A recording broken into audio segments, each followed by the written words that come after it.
Hey everyone, and welcome back to another edition of us talking some hockey. There's been a lot of stories going on in the hockey world lately, but maybe the biggest one is the Four Nations face-off. We finally have international best on best with NHL players.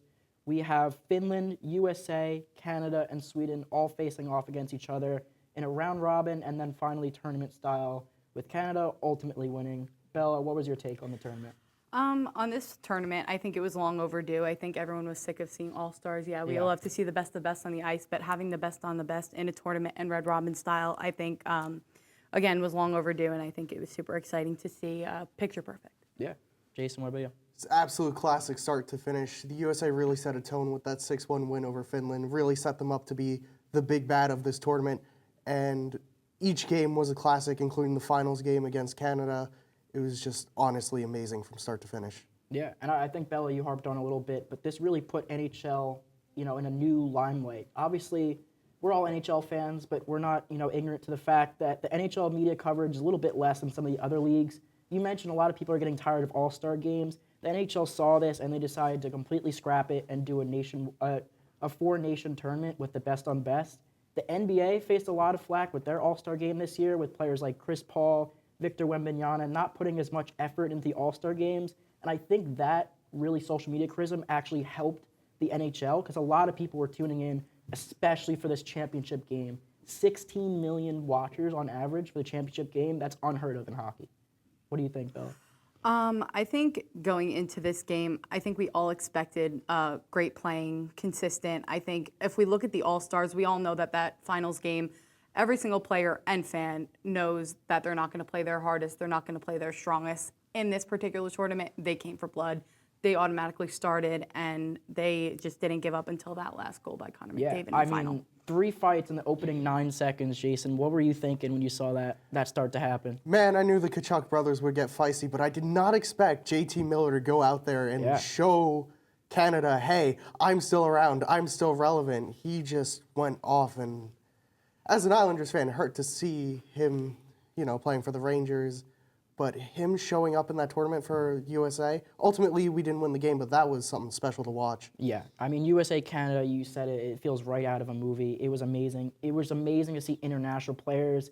They're going to be in the Olympics next year, 2026. I can't wait for that, personally. I think it's going to be even better than the Four Nations. With that being said, though, there is a certain international player that's taking the NHL world by storm. Alex Ovechkin, he is going to pass the NHL goals record. It's not a matter of if, it's when. He's 10 goals away, 885 goals right now, Bella. What are you seeing from him lately? There's no denying it. He's a beast. Yeah. He knows what he's doing. He knows where the puck is. He's getting pucks in deep. Again, we've discussed this before. It's a hotter take. I don't think while he works hard, plays hard, he lives, breathes his team. It's Wayne Gretzky we're talking about. So we look at Wayne Gretzky and we look at him being the best of the best. Once Alex has his next 10 goals, 11 to beat it, he is, going to be the new best, and I don't know how I feel about that. I think it's crazy just to see this history starting to change. I mean, he's 39 years old. If you talk to the average sport, watcher, consumer, they're probably going to know Wayne Gretzky at first. They're going to be starting to know Alex Ovechkin. He's going to become more and more of a household name. He's breaking records that we never thought would be broken before. Jason, what do you think about this record breaking? Well, obviously, it's history in the making, and they call him the Great Eight, but you can't really surpass Gretzky because of all the talent he put into it. They call him the Great One for a reason. The Great Chase, they're calling it now. But his goal record is something in history. It will come up again. Obviously, when Ovechkin beats it, it will still remain in the history books, even if Ovechkin passes him. But that still doesn't begin to chip away at the legacy that Gretzky left on this game. Do you think he's the greatest goal scorer of all time? Well, if Ovechkin passes him, clearly not. But I think Gretzky will still hold a place in NHL history. They call him the Great One for a reason. Yeah. One quick question, though. Do you guys think he'll get 1,000 goals if he continues to play for, let's say, 2 more years? I think once he beats his record, I think he's gonna call it quits. I think he wants to do this, and I think he'll be suffice with that.